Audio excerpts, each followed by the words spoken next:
welcome to another episode of Transformers Review. And today we're going to be taking a look at the Legions class, whatever you want to call them, Thundercracker and Bombshell. Now with these two guys, whenever I looked at them, they're actually released as part of the Combiner Wars series. And so I didn't really think of them as Legion or Legends class because I don't really collect those. I always never liked the small scale of them. Well, these guys are actually not too bad looking. And the reason I did that is I sold my Thundercracker a while back and thought, well, this one looks kind of cool. Because he's mispacked, like when he's in the package, they have him with his wings down, he looks all not very appealing, but you look at the back art and it shows how he's supposed to be.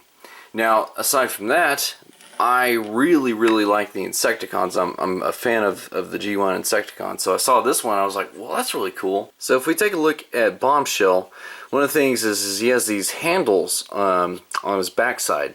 And if you lift those up, you can actually see kind of these booster rocket things, which, you know, I kind of dig it. It's kind of cool. But basically, you can basically just kind of fold his legs up here, and these handles allow him to be used by bigger figures. So if we take a look here, we do this. Oh, look at that. I solved the issue of long haul not having a gun. But anyway, I mean, literally they can hold Bombshell just like a cannon or whatever because of those handles on his back. So, you know what? That's cool. I kind of dig that. So, anyway. And I noticed that he's actually about the same size as his G1 counterpart. Now, I mean, I'll admit he's just a tad bit smaller, but like in robot mode, he's almost spot on. So anyway, and I really like I said, I really like the Insecticons. I'm fans of them. So anyway, but overall, you know, you look at the aesthetics of this new one, and it's, you know, fairly spot on with the cartoon one, and it has a lot of similarities, both in mechanics and looks, to the toy as well. So it finds that pleasant blend. Now obviously your purples and your yellows are different. You know, obviously one's new and one's, you know, over 20 years old.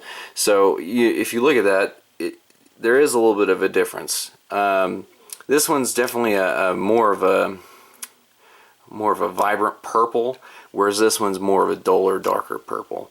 So you know, and really just aesthetically, like I said, not really all that bad. I really kind of dig it.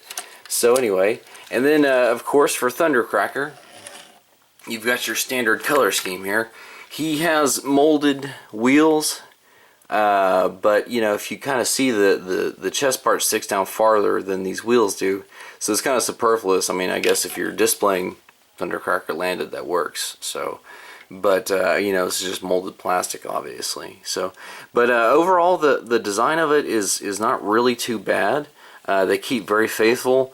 The red right here is metallic. I don't know if you can see that or not, but it's really cool because it contrasts against just this blue plastic. But the symbols, everything looks really clean. The paint job on it's really nice. It kind of has the fade effect on the cockpit areas here.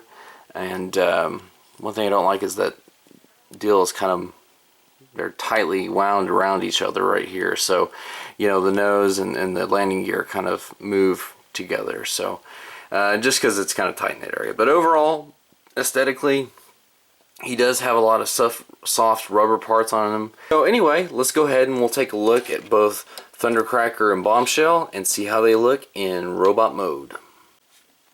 So if we take a look, here's these guys in robot mode. And you know what? I love it. It's cool. Obviously, Bombshell's a little bit thicker built than Thundercracker, and Thundercracker looks kind of like a mix between one of the IDW comics and the G1 cartoon. He looks like a pleasant blend, even though I think he's more meant to represent more of the G1 look. But you know what? Hey, he's really cool, and really he just, you know, he sticks fairly true to what you would think of for the Seekers. Now, what I mentioned before, he came packaged like this, and you know, in the package it didn't look attractive, but like I said, his instructions and the rest of his package art show him with your standard Seeker look with him flipped up on his back. So anyway, the guns are removable, but you don't even have to remove them to transform. So you know, he has a wide range of motion, and I like Thundercracker. He's cool, just not as cool as Skywarp. But that's a conversation for another day. Figure. Anyway, so Bombshell is very cartoon accurate, even down to the beetle cannon on the top of his head. Now, I'll be honest, I like the cannon a little bit longer, like on the G1 toy, but this is more screen accurate. So it's just kind of, you know, whatever your preference is. Obviously, he doesn't have the Diaclone deal like the G1 guy here, but he doesn't need it. Never had it in the show. Anyway, aside from that, you can see the similarities go on. Now, I don't have the... I didn't bring his gun with me to this review, but you know, it's really kind of a cool weapon, and I was kind of bummed at first because I was like, well, this Bombshell doesn't have anything.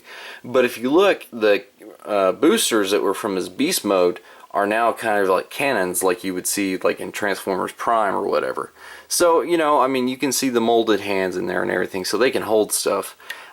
He can, but overall, you know, hey, it picked up where it was lacking, in my opinion. So anyway, overall, you know, beast mode, he looks good. Robot mode, he looks good. Same deal for Thundercracker here. I'm kind of amused the fact that when he's in beast mode, he can be held as a gun, kind of like Megatron, which is odd, but hey, cool. I don't have a problem with it. So anyway, that has been the review for Combiner Wars, Thundercracker, and Bombshell.